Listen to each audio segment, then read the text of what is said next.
All right, so you've come a long ways. You're solving two-step equations, which is fantastic. And you've looked at what like terms are and discovered that when they have the same variable to the same power, they're like terms, or all constants are like terms in that they can be combined together.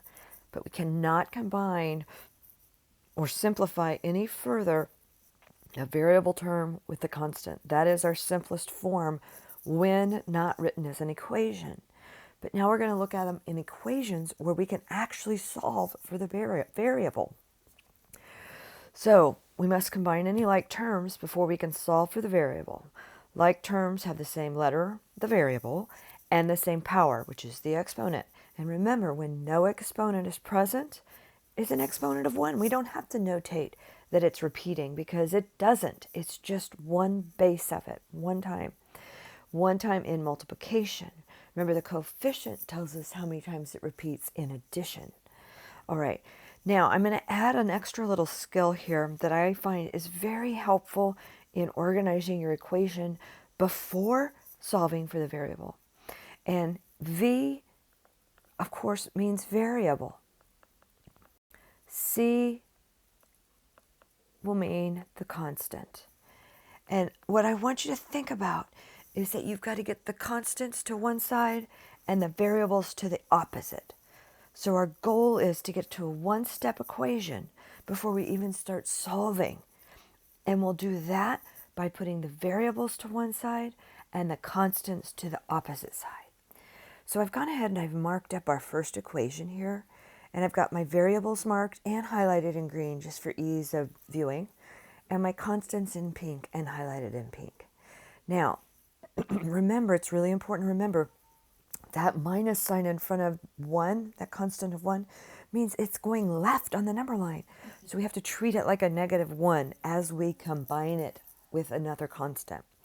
Now, what I want you to think about doing, and I'm asking you to do, is to pick which side you want your variable to and which you want your constant to. In this case, we have two variables on the left. So we're going to leave our variables to the left and we're going to move our constants to the right. So I circled my V on the left and my C on the right to help me get my organization in place. So the first thing I'm going to notice is that this constant right here needs to join with the other constant over here on the other side. So I'm going to follow those same rules that I have before, and I'm going to do the inverse to get it moved to the other side. So since it's a -1, I need to add 1. You already knew that though, didn't you?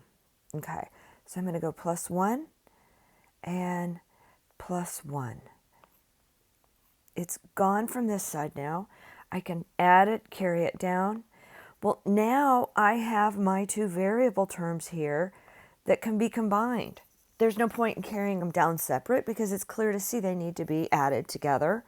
So I have a 3.2b and I have a negative or a -2.8b. So I'm subtracting my 3.2 minus 2.8. So let's work with that. I believe that leaves 4/10. So I have 0 and 4/10 b. And of course you have your calculator. I do trust you're using it because that's your best wager here. Now I have a one-step equation.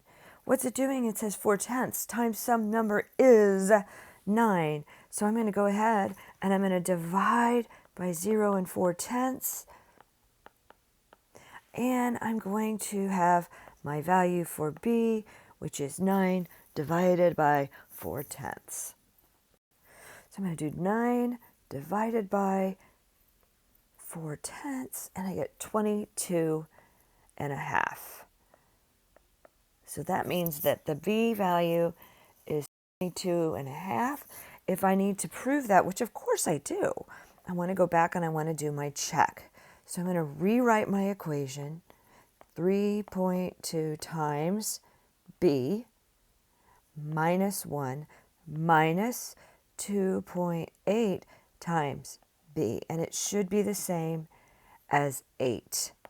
So I'm going to put in my 22.5.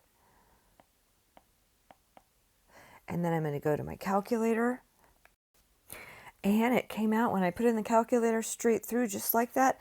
and it equaled 8, so it checks.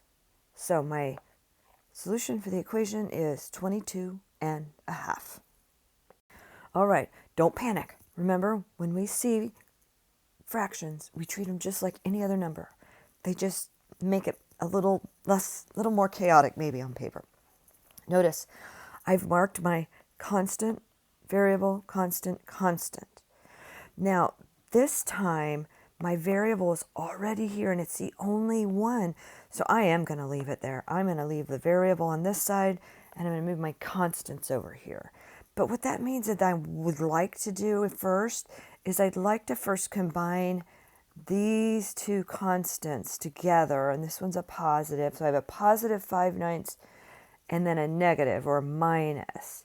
So I have 5/9 minus 3/9. And that makes 2/9. Oops, I didn't realize I didn't have the right pen. That makes 2/9, okay? I still have this term here, but I'm going to go ahead and I'm going to subtract my 2/9 over here. I've subtracted it from this side, and so now I have 18/9 over here, which is the same thing as 2, right? So what I'm left with now is I have negative 3x is the same as 2. Oh my gosh, look, we're already there. One-step equation. Negative 3 times some number is 2, so I can divide both sides by negative 3, and x will equal negative 2/3. And then, of course, as always, I'm going to rewrite my original equation, and I'm going to substitute in what I got for x and make sure we have a valid solution. So I'm going to take a minute to do that, as should you. Take a minute to look this over and make sure you understood the process we just did, and then check it on your calculator. Did it check out for you? It sure did for me. So I know I've got the real solution. When x equals negative 2/3, that whole sentence up there, 5/9 minus 3x, yada, yada, yada, equaling 20/9 is true. All right, let's go on down to this one now. I've already marked my variable, constant, variable, constants. Looks like I'm going to want to keep my variable terms on the left, move my constants to the right. So I'm going to start with this negative 9 here, or minus 9, which means I want to add 9. So I'm going to go ahead and add 9. Negative 21 plus 9. What's that going to look like? Negative for sure. Negative 21 plus 9. Negative 12. And I need to combine 2t and a negative 6t. So that's a negative 4t. You just take negative 6 plus 2, and you'll know how many t's you have. Negative 4. Look, one-step equation. So I'm now going to divide both sides by a negative 4. T is equal to 3. I'm going to check it before I box it in to make sure I haven't made any errors, because Lord knows I'm a bit more human than some. Yee. Oops, I left a little weird spot there, but we'll make it work. And then I'm going to fill in my variable term. I got 3. I'm going to run it through my calculator and see how it looks. You do the same. Go ahead.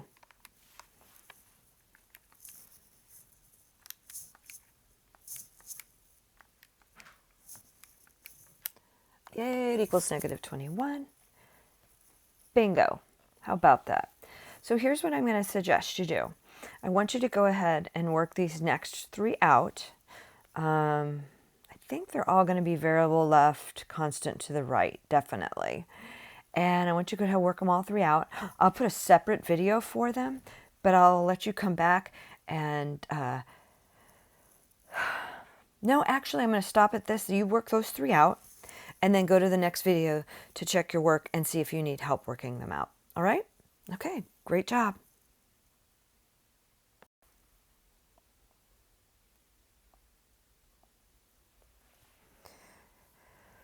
And I'm going to do 3.2 times 22.5.